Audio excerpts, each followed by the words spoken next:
Biscuit খেতে গিয়ে আমার হাতে কামড় লেগে যায়, আর সেই সময় আমি দেউড়িয়াতাল ট্রেক করতে চলে যাই। তাই ওই জায়গাটা কিন্তু খুবই সুন্দর।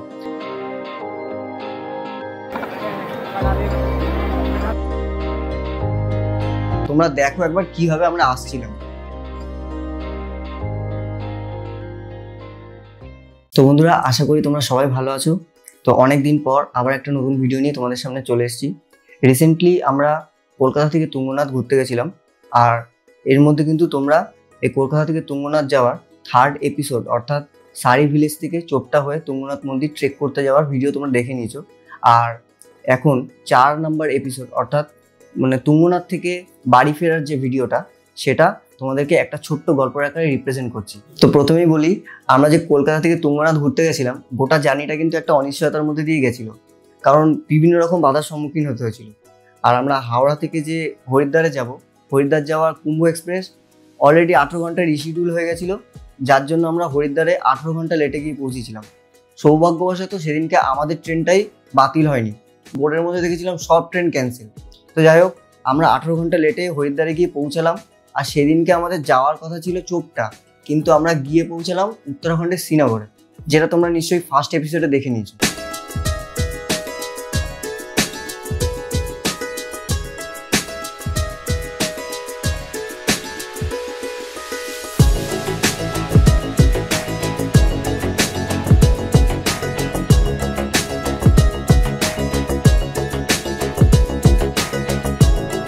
এবার আসি পরের দিন সকালবেলার ঘটনায়। পরের দিন সকালবেলা আমরা বেশ ভালোভাবেই ঘুরছিলাম, আর সেদিনকে আমাদের যাওয়ার কথা ছিল সারি ভিলেজে।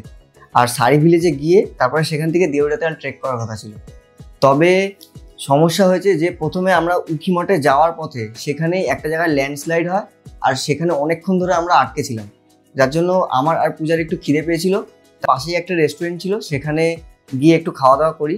আর সেখানে পূজা ভিতরে খাচ্ছিল, আর আমি দেখলাম যে রাস্তার পাশে কতগুলো কুকুর ছিল, তাই কুকুরগুলোকে কয়েকটা বিস্কুট খাওয়ায়। সেই সময় কুকুরগুলোকে বিস্কুট খাওয়াতে গিয়ে একটা কুকুর আমার হাত থেকে বিস্কুট খেতে গিয়ে আমার হাতে কামড় লেগে যায়। আর সেই সময় আমি পুরোপুরি ভয়ই পেয়ে গেছিলাম, কারণ যেহেতু কুকুরের কামড় লেগে গেছে হাতে, তো ভ্যাকসিনেটেড হতে হবে। তো রেস্টুরেন্টের মালিককে জিজ্ঞেস করলাম যে এখানে আশেপাশে কোনো মেডিসিনের শপ আছে কিনা, যে ভ্যাকসিন দেয় কিনা। তো তিনি বললেন যে এখানে আশেপাশে কোনো জায়গায় কোনো মেডিসিন শপ নেই, যেতে হলে একেবারে রুদ্রপ্রয়াগে যেতে হয়। আর সেই সময় দুপুর 2টো, তাই ভাবলাম যে এখন যদি মেডিসিন নিতে যাই তাহলে রুদ্রপ্রয়াগে যেতে হবে, আর না হলে যেতে হবে আমাকে দেউড়িয়াতাল ট্রেক করতে। তো কি করব বুঝে উঠতে পারছিলাম না। তো ভাবলাম যে যাই হোক, ভোলে বাবার নাম নিয়ে এগিয়ে গেলাম আর চলে গেলাম সারি ভিলেজে। এরপর আমরা ঠিক দুপুরবেলা 3টের সময় সারি ভিলেজে গিয়ে পৌঁছাই। আর সেখানে আমাদের লাগেজপত্র রেখে আর কোনো রকমের লাঞ্চ করে তারপরে কিন্তু আমরা দেউড়িয়াতাল ট্রেক করতে চলে যাই। আর সেটা কিন্তু তোমাদেরকে আমাদের 2nd এপিসোডে দেখিয়েছি। যাই হোক, আমরা পরের দিন ভালোভাবেই তুঙ্গনাথ মন্দির ট্রেক করেছিলাম। তবে আগের দিন যেহেতু দেউড়িয়াতাল খুব তাড়াহুড়ো করে ট্রেক করেছিলাম, তাই শরীরের মধ্যে একটা ক্লান্তি থেকে গেছিল। আর তুঙ্গনাথ মন্দিরে ট্রেক করতে যাওয়ার সময় সেই ক্লান্তিটা শরীরে ছিল, তাই আসার সময় মানে তুঙ্গনাথ মন্দির থেকে ট্রেক করে ফেরত আসার সময় তাই শরীরে আর কোনো এনার্জি ছিল না, তাই জন্য সেদিনকে আর সেরকমভাবে কোনো ভিডিও করিনি। আর মাথার মধ্যে ছিল যে আমার র্যাবিস ভ্যাকসিন নিতে হবে, তাই তাড়াহুড়ো করে কোনো রকমের নেমে এসে সোজা রুদ্রপ্রয়াগে চলে গেছি। আর রুদ্রপ্রয়াগে গিয়ে একটা সরকারি হসপিটালে সেখানে ভ্যাকসিন নিয়ে সেদিনকে কিন্তু সেখানেই নাইট স্টে করে গেছি। এবার আসি আমাদের লাস্ট দিনের ঘটনা, অর্থাৎ আমাদের বাড়ি ফেরার ঘটনা। এই দিন আমার ট্রেনের টিকিট কনফার্ম হয়নি। যাই হোক, প্রথম দিন আমরা যেদিনকে এখানে এসেছি সেদিনকে অলরেডি ট্রেন 18 ঘন্টা লেট, যার জন্য আমাদের পুরো ট্যুর প্ল্যানটা এদিক ওদিক হয়ে যায়। দ্বিতীয় দিন আমরা দেউড়িয়াতাল ট্রেক করতে যাওয়ার সময় হাতে কুকুরের কামড় লেগেছিল, যার জন্য মাথায় ভ্যাকসিনের চিন্তা, মানে কখন কোথায় ভ্যাকসিন নেব। আর তৃতীয় দিন যখন তুঙ্গনাথ চেক করতে যাই সেদিনকে আর এক চিন্তা যে 24 ঘন্টা ওভার হয়ে যায়, যে এখনও পর্যন্ত ভ্যাকসিন নিইনি, তাই যত তাড়াতাড়ি সম্ভব ভ্যাকসিন নিতে হবে। আর চতুর্থ দিন অর্থাৎ যেদিনকে বাড়ি ফিরবো সেদিনকে যে ট্রেনে আমরা বাড়ি ফেরার যে ট্রেনটা ছিল সেই ট্রেনটাই ক্যান্সেল হয়ে যায়, আর যে ট্রেনের টিকিট কেটেছিলাম সেই ট্রেনের টিকিট এখনো পর্যন্ত কনফার্ম হয়নি। তাই কি করে বাড়ি ফিরবো সেই আর এক চিন্তা। তাই আর কি করব, বেশি চিন্তা ভাবনা না করে বেরিয়ে পড়লাম সোজা হরিদ্বারের দিকে, কারণ আমাদেরকে তো হরিদ্বার হয়েই তারপরে বাড়িতে আসতে হবে।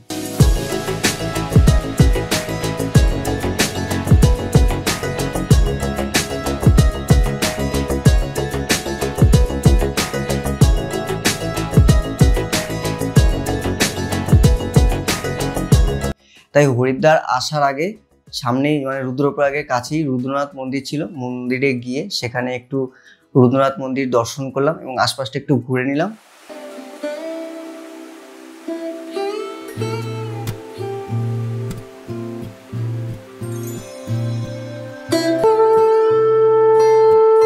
अच्छा, रुद्रनाथ जी का प्राचीन मंदिर कौन सा है?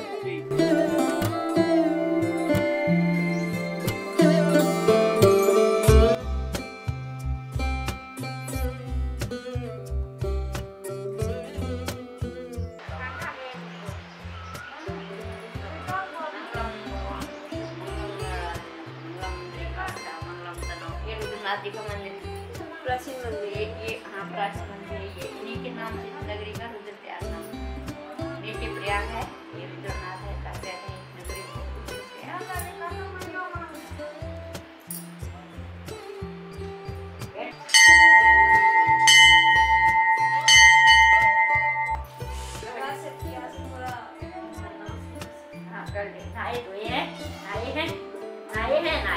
हाँ नहाए। स्नान किया? हाँ स्नान किया।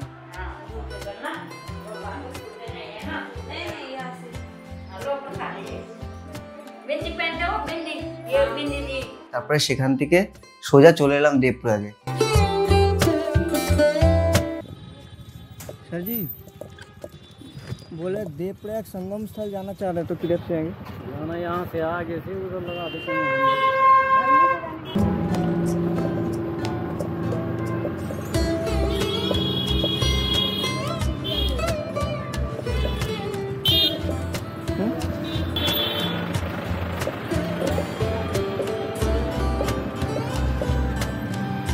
আর বিশেষ করে দেবপ্রয়াগ জায়গাটা কিন্তু খুবই সুন্দর, কারণ দেবপ্রয়াগ যাওয়ার আগে একখানা সাসপেনশন ব্রিজ পড়ে, বিশেষ করে ওই সাসপেনশন ব্রিজটা ক্রস করে তারপরে কিন্তু দেবপ্রয়াগে যেতে হয়। তাই ওই জায়গাটা কিন্তু খুবই সুন্দর। আর আশেপাশে ওখানে অনেক মার্কেট আছে, চাইলে কিন্তু ওখান থেকে বিভিন্ন রকম স্টল আছে, চাইলে বিভিন্ন রকম যা যা প্রয়োজনীয় সেই জিনিসপত্র কেনাকাটা ওখান থেকে করা যায়। তাই সেখানে গেলাম, আশপাশটা একটু ঘুরলাম, বেশ ভালো করেই ঘুরলাম। তারপরে সঙ্গমস্থলে গিয়ে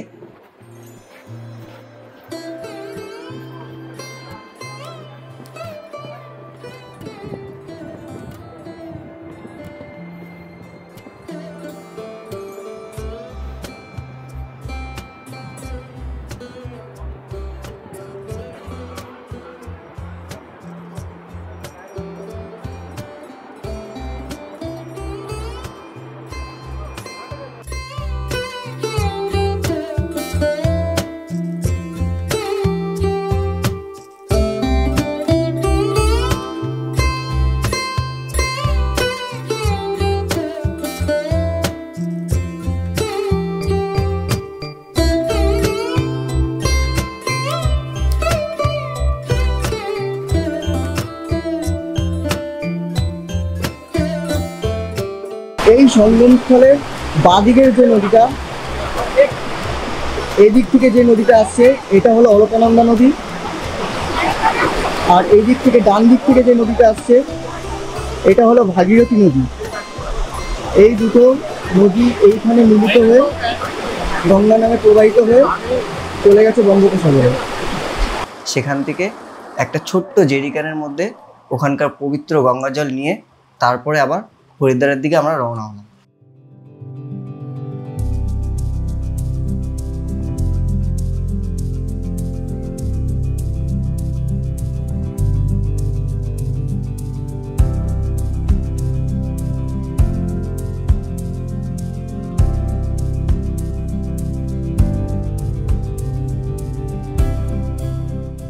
এরপরে আমরা যখন দেবপ্রয়াগ ঘুরে যখন হরিদ্বারের প্রায় কাছে চলে এসেছি, তখন দেখি সূর্য প্রায় অস্ত যায়। আর তখন আমরা ভাবলাম যে স্কুটিটা যেহেতু জমা দিতে হবে, তাই তার আগে এই হরিদ্বারের কাছে যে হারকি পৌড়ি ঘাট আছে, তাই হারকি পৌড়ি ঘাটটা একটু ঘুরে নিয়ে তারপরেই স্কুটিটাকে জমা দেবো। তাই সেখান থেকে সোজা চলে গেলাম হারকি পৌড়ি ঘাটে।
হরিদ্বার এক্সপ্লোর করার জন্য কিন্তু আমাদের একটা আলাদা দিনই ধরা ছিল, কিন্তু কি করব, পুরো প্ল্যানটা ভেস্তে যায়। কারণ প্রথম দিনের ট্রেন যেহেতু আমাদের 18 ঘন্টায় রিশিডিউল হয়েছে। তো এরপর আর কি করব, তাই কোনো রকমের মনকে সান্ত্বনা দিলাম যে এরপর আবার যখন আসবো সেদিনকে আবার ভালো করে হরিদ্বার ঘুরে দেখব। তাই এরপরে চলে গেলাম স্কুটি রেন্টাল শপে, আর আমরা আমাদের স্কুটিটাকে জমা করলাম। জমা করে তারপরে চলে গেলাম সোজা হরিদ্বার স্টেশনের দিকে। আর এরপর আমাদের ক্যামেরা গিয়ার্সের চার্জও ছিল না কোনো রকম, তাই সেরকমভাবে ভিডিও করিনি। এর পরের ঘটনাটা তোমাদেরকে একটু সংক্ষেপে বলে দিই। হরিদ্বার স্টেশনে এসে আমরা ডিনার করে উঠে পড়ি মসুরি এক্সপ্রেসে, আর মসুরি এক্সপ্রেস ধরে আমরা চলে আসি মুরাদাবাদ জংশনে। কারণ আমাদের বাড়ি আসার ট্রেন জম্মু তাওয়াই এক্সপ্রেসের টিকিট কিন্তু মুরাদাবাদ জংশন থেকেই কাটা ছিল, কিন্তু সেখানে এসেও দেখি আমাদের টিকিট কনফার্ম হয়নি। তাই কি করব, সেই সময় দেখি যে অমৃতসর মেল আসে, আর অমৃতসর মেলে উঠে পড়ি। টিটিকে কোনো রকমের রিকোয়েস্ট করি, কিন্তু টিটি বলে কোনো সিট নেই। তাই কি করব, প্যান্ট্রি কারের পাশে দেখি একখানা জায়গা রয়েছে, মানে দরজার পাশে একটা জায়গা রয়েছে, সেখানেই বসে বসে বাকি জার্নিটা ভেবেছিলাম ওখানেই বসে বসে করতে হবে। আর তোমরা দেখো একবার কীভাবে আমরা আসছিলাম। তবে সেখান থেকে আসার সময় প্রায় 1 ঘন্টা জার্নি করার পরে হঠাৎ দেখি আমার ফোনের মধ্যে মেসেজ আসে যে আমাদের জম্মু তাওয়াই এক্সপ্রেসের টিকিট কনফার্ম হয়ে যায়। আর পরের স্টেশন ছিল বরেলি জংশন, তাই আমরা সেই মুহূর্তে বরেলি জংশনে নেমে যাই। আর তারপরে সেখান থেকে আমরা জম্মু তাওয়াই এক্সপ্রেস ধরি। সেখান থেকে প্রায় 2 থেকে 2.5 ঘন্টা পর জম্মু তাওয়াই এক্সপ্রেস আসে। কথা আছে না, যার শেষ ভালো তার সব ভালো। প্রথম থেকে এত সমস্যায় পড়ার পরেও যে ভালোভাবে বাড়িতে আসবো সেটা কিন্তু ভাবতে পারিনি। যাই হোক, এরপরে আমরা আমাদের অ্যালটেড সিটে বসেই কিন্তু কমফোর্টেবলি বাড়িতে আসতে পেরেছি।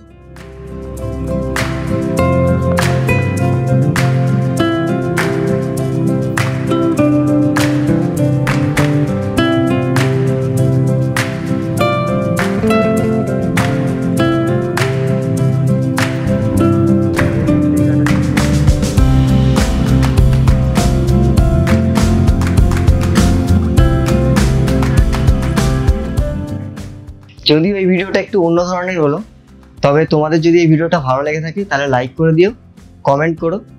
তবে শেয়ার করতে বলবো না, কারণ এই ভিডিওটা শেয়ার করার মতন নয়। আর যদি চ্যানেলটা সাবস্ক্রাইব করা না থাকে তাহলে অন্তত সাবস্ক্রাইব করে দিও। আর খুব শীঘ্রই দেখা হচ্ছে নতুন কোনো ভিডিও সিরিজ নিয়ে। আর ততদিন তোমরা ভালো থেকো।